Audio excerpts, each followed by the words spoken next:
I agree with Henry David Thoreau in that the Bhagavad Gita is worth daily reading.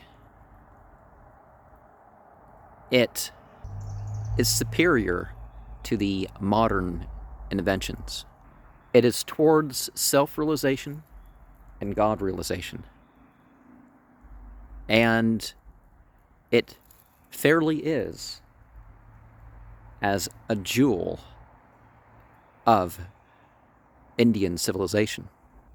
There have been empires that have not given us as good as the Bhagavad Gita. In this, I agree with Ralph Waldo Emerson, with Mohandas K. Gandhi. I would agree that it's something that, as you read it more, you will find new meanings and new effects upon yourself.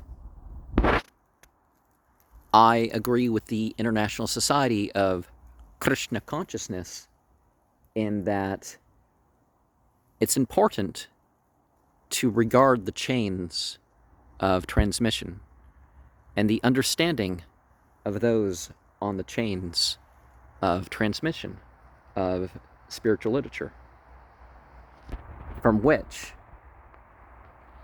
we provoke self-realization and God-realization. Other literature that one may want to consider is the Amrita Bindu Upanishad, the Atharva Veda, the Bhagavad Gita, the Bhakti Rasamrita Sindhu, the Brahma Samhita, the Brahma Sutra, the Brihad Aranyaka Upanishad, the Brihad Vishnu Smriti, the Brihad Naradiya Purana, the Chaitanya Charitamrita, the Chandogya Upanishad, the Garga Upanishad, the Gita Mahatmya, the Gopala Tapani Upanishad, the Hari Bhakti Vilasa, the Isopanishad, the Kata Upanishad, the Kaushitaki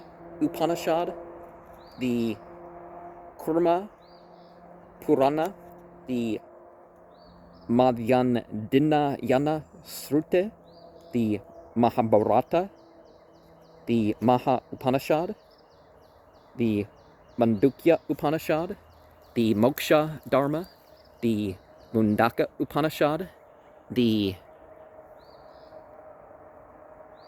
Narada Pancharatra, the Narayana Upanishad, the Narayaniya, the Nirukta Dictionary, the Nrsimha Purana, the Padma Purana, the Parasara Samrita, the Prasna Upanishad, the Purusa Bodhini Upanishad. Now, forgive me if I sometimes say Upanishad, because some people say it that way, and but it's not you. The Rig Veda, the Samaveda, the Yajurveda, the Sattva Tantra, the Srimad Bhagavatam, the Stotra Ratna, the Subala Upanishad, the Savitasvatara Upanishad, the Taittiriya Upanishad, the Samrita, the Vara Purana, the Vedanta Sutra, the Vishnu Purana, the Yoga Sutras, and various other Shruti and Smriti. We have other Puranas and Upanishads to consider in particular.